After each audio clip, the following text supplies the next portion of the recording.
Om Tat Sat.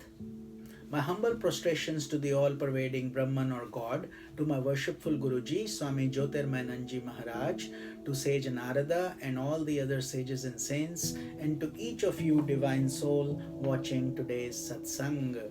So we are studying Narada Bhakti Sutras, and today we will be covering chapter 1, sutra number 3, commentaries by my worshipful Guruji, Swami Jyotirmayananji Maharaj, and narrated by myself, Swami Nikhilananda. So the sutra is Amrit Swarupa Cha. Let's repeat. Amrit Swarupa Cha.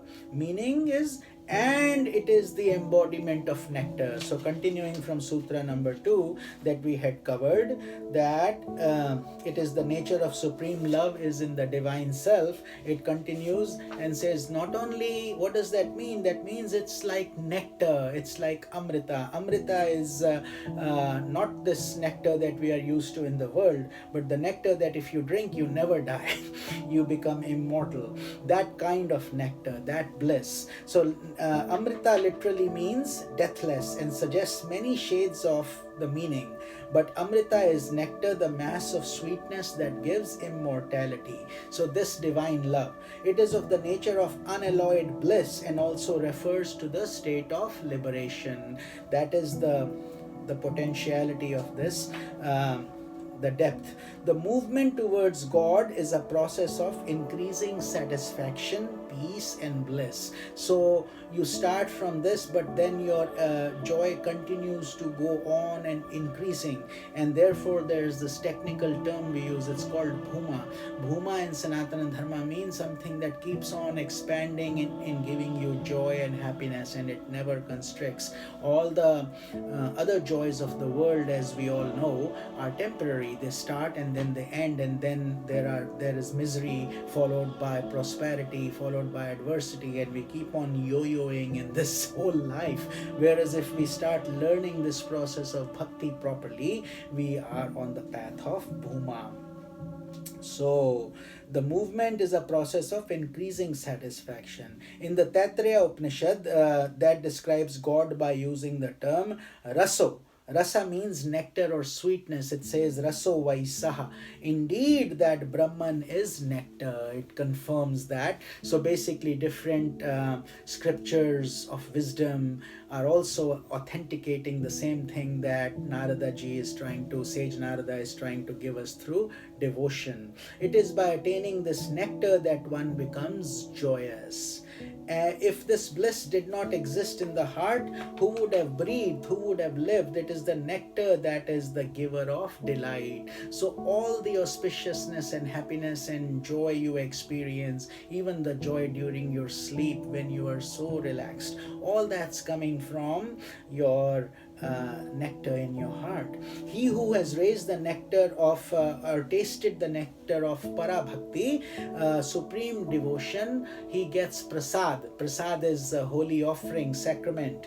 He becomes free from the cycle of birth and death. So therefore no more reincarnation, no more new birth, and again the misery and pain experience. He just gets liberated. This the Srimad Bhagavad Puran gives the example of a sinful person. His name is Ajamil, and who at the time of death called out the name of his son, whose name was Narayana, which is one of the many names of Lord Vishnu. So immediately angels of death were seen confronting with angels of Lord Vishnu, because he had uttered the name of Lord Vishnu as his last thought. Therefore Sanatan Dharma does say whatever our last thought is the result of our next embodiment. So therefore that is the time for us to think spiritual thoughts, holy thoughts, chant our mantra. Don't get stuck in the worldly mesh, and don't not want to go. You have to go anyway. We all have to go one day. So the more prepared we are, the easier it becomes. And when we are thinking of that holy name, the process becomes much easier, because then God's energy takes over. So in this case, he was blessed enough, even though he was thinking of his son, which means he had a worldly thought, but the son's name was based on on God's name, and therefore it became a divine act. The latter drove away death and its dark shadows. Such is the glory of the immortalizing elixir of devotion that we have. And even an unconscious effort to reach out to Lord Narayana is immediately responded to by the deity. So can you imagine if you were doing it consciously, thinking of God? You will only see flowers, you will only see beautiful roses and saints and sages around you, angels around you.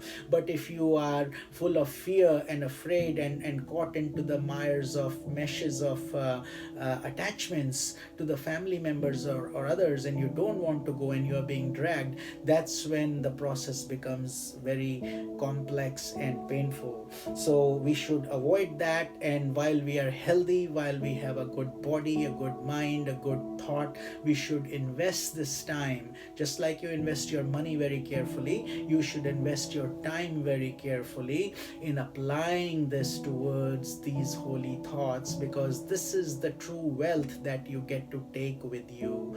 Nothing else can go, nothing else that we leave behind, including our own body, is left here. So we all know that for that reason we are supposed to increase our bhakti and devotion. He who pursues the path of devotion does not even care for liberation. As we said, it is as if a byproduct for the increasing unfoldment of divine love. As we started out the sutra saying, जो भक्ति mukti bhakti ki dasi hai, mukti means liberation, is a maid servant of devotion. So when our devotion goes extreme, high, pure, we feel connected to God, nothing else matters, we are one with Him, and so therefore mukti automatically comes as a byproduct.